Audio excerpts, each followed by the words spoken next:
He took milk, egg yolks, cream. You will see this very elaborate mounds of gelato that looks more like whipped cream has turned into something nobody has ever tried before. This is what actually gives it this velvety, melt in your mouth taste. Hey friends, welcome back to my channel. It is mid-October when we are filming this video. I love autumn and I love colder weather, and hence me having coffee today. But to be completely frank with you, the weather feels more like gelato weather.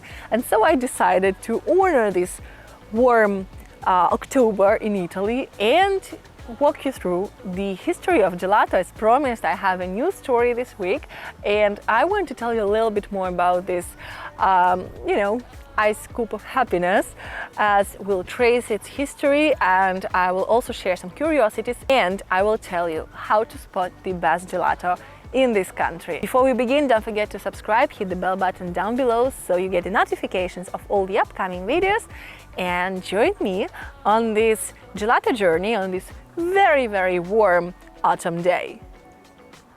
What is the most fascinating part for me personally is that the history of gelato actually begins right here in Florence, and unsurprisingly it begins with the Medici family. Of course, how many things do begin with the Medici family in Florence and all around Tuscany? Countless, if you ask me. And gelato is of course one of them. It all began in 1565 when the Medici court was preparing a wedding feast, and it had to be so dazzling as to stun the Spanish ambassadors coming specifically for the wedding. The Medici wouldn't have been the Medici if they didn't go over the top with the preparation of the feast. So what did they do? In order to impress their guests, they hired not just a random chef, not just a random Renaissance cook.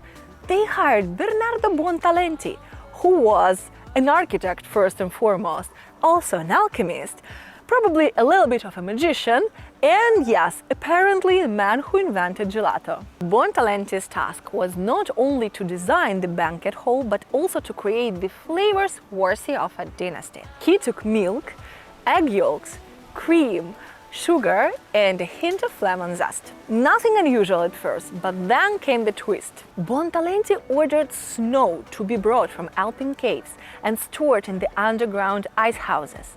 He then mixed it with coarse salt to bring the temperature down, and suddenly his creamy mixture that probably was known around Florence back then has turned into something nobody has ever tried before. It was creamy, velvety, smooth, and apparently it was the very first gelato. The banquet was of course a triumph. The Medici guests were enchanted with this crema gelata, the ice cream basically, invented by Buontalenti, and the word started to spread. Soon gelato appeared in courts all over Europe, from Paris to Vienna. So even though there were others who experimented with frozen sweets before, it is Buontalenti who is remembered today as the father of modern gelato. Some gelaterias across Florence actually still serve the gelato taste called Buontalenti, which now makes me think, Buontalenti as his surname actually translates literally as the great talent. And Buontalenti being the architect, the engineer, the alchemist, the father of gelato, I'm now wondering whether it was his true surname or whether it was a nickname given to him because he was apparently a man of so many talents. I will have to research it, and we will definitely go back to Buontalenti because I am now preparing more stories and more videos for you, and he is the central figures of one of them. So we will definitely talk more about him, and maybe by then I will uncover the mystery of his surname. By the way, guys, if you want to find out the best gelaterias in Florence, you can find all of them in my Florence travel guide through the link in the description box. I also add the places there the more I discover them. There are already several gelaterias that I love, absolutely love, and if I discover anything else in the upcoming weeks or months, I will totally add it there right away. So once you get the guide, it will be continuously updated. Besides, if you're traveling to Bologna, I also have a Bologna travel guide, and it's also full of gelaterias and all the cool places, because guys, if you're new here, I used to live in Bologna for 9 years before moving to Florence, so I know that city pretty pretty well. It's been my home for a very long time. So obviously I shared all of my favorite places and secret places there as well. So check it out. It will also be in the description box. But now let me share a secret with you. Not all gelato is created equal. And sadly, you will find places where gelato is full of artificial stabilizers, even in Italy. Although the majority of gelaterias, those who actually respect themselves, will never use anything artificial, will only use natural flavors, natural ingredients, and that is actually the reason why Italy is so famous for its gelato and why gelato is so good in Italy. To be honest with you, I never eat gelato anywhere other than in Italy. I have never loved gelato before moving to Italy, and it has become my obsession ever since moving, so there must be a reason for it. To spot a good gelato, there are a few signs that you need to know. First of all, the storage. Good gelato is usually stored in metal canisters that protect it from the environment and from basically anything. The ideal temperature to store gelato is between -12 degrees Celsius and -7 degrees Celsius. So if you see these colorful mounds of gelato that seems to be defying gravity, that's a red flag. Run. Do not buy gelato from these gelaterias where you will see this very elaborate mounds of gelato that looks more like whipped cream than gelato. This is a no. Second, color. For example, the pistachio gelato, I know it is pistachio in English, okay, but on principle I will be using the Italian name. So pistachio has to be this muted earthy green, not radioactive color. And this is really important, guys. And third, texture. Gelato is denser than the majority of ice cream produced elsewhere outside of Italy because it has less fats and less air whipped in. So this is what actually gives it this velvety, melt in your mouth taste and feeling. But this is apparently something that you will taste after buying it. So at least try to look at the storage, look at the general presentation of gelato and the color, then assess the texture. What I love the most about the whole history of gelato is how it has transformed over time.